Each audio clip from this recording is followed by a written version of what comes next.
I've completed my part of the case. Now I would like to call my co-counsel upon the dais to deal with the rest part of the case with your due permission. Counsel seeks permission from the bench to approach the bench. Don't write it.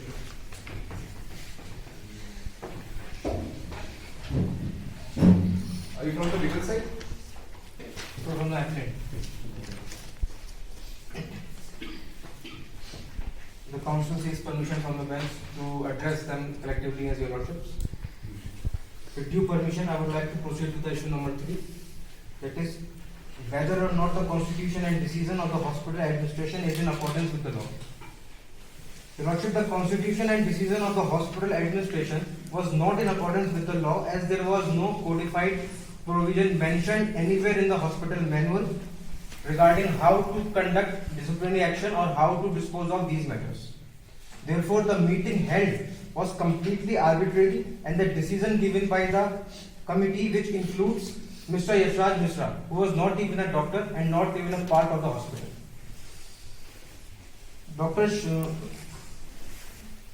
The decision given by the committee was only in interest of the hospital to protect the reputation of the hospital. In fact, the hospital has vicarious liability towards Dr. Shalini Vinayak. Vicarious liability means an employee is jointly and severally liable any act committed for any act committed by its employer during the course of employment. Your Lordship, as in the case of Aparna Datta versus Apollo Hospital, the court held that the hospital cannot escape from the liability arising from their staff. They cannot justify that they are not the employer and the surgeon working in the hospital is not their employee.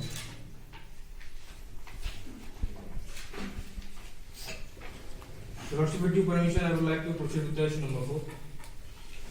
The issue number 4 is whether or not the trial court has erred in finding Dr. Shalini Vinayak guilty of medical negligence under section 304A IPC.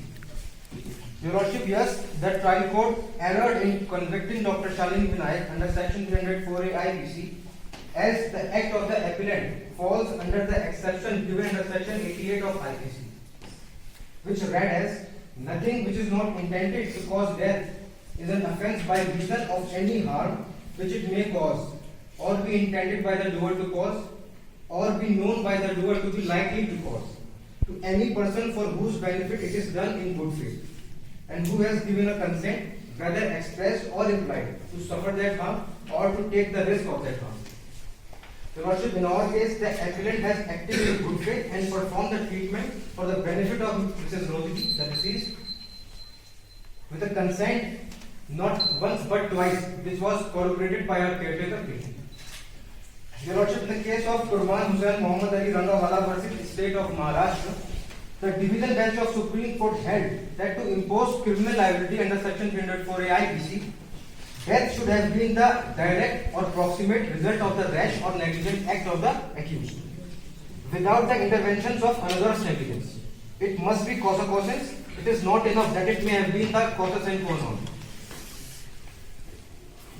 Your Lordship, in our case, it is explicitly clear by the post-mortem reports that Mrs. Devanshi Rodigi died of cardiopulmonary arrest and was registered as sudden unexplained death.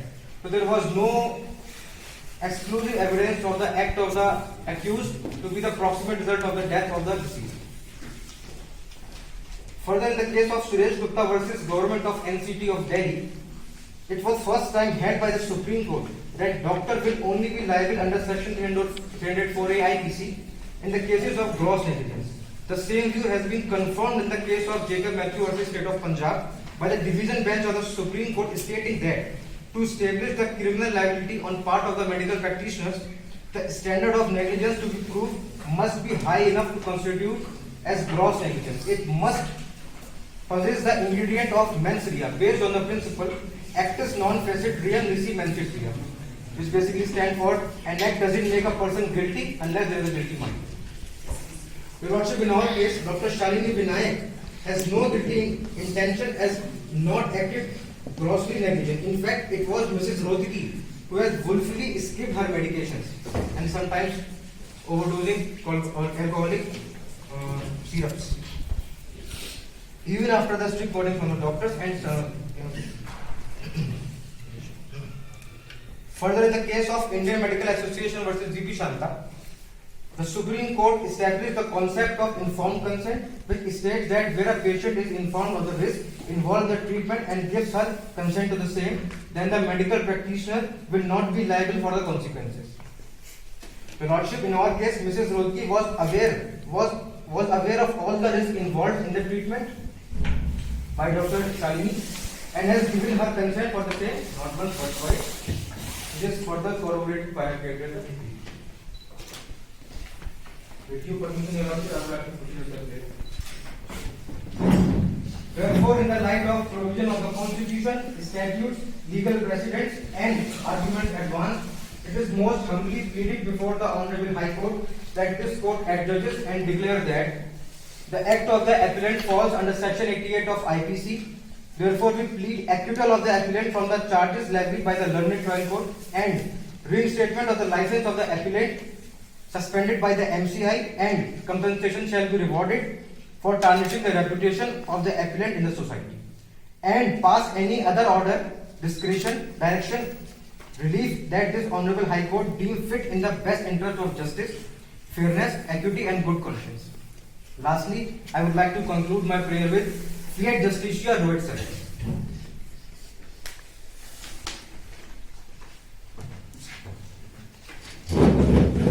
2006 permission to approach the dice.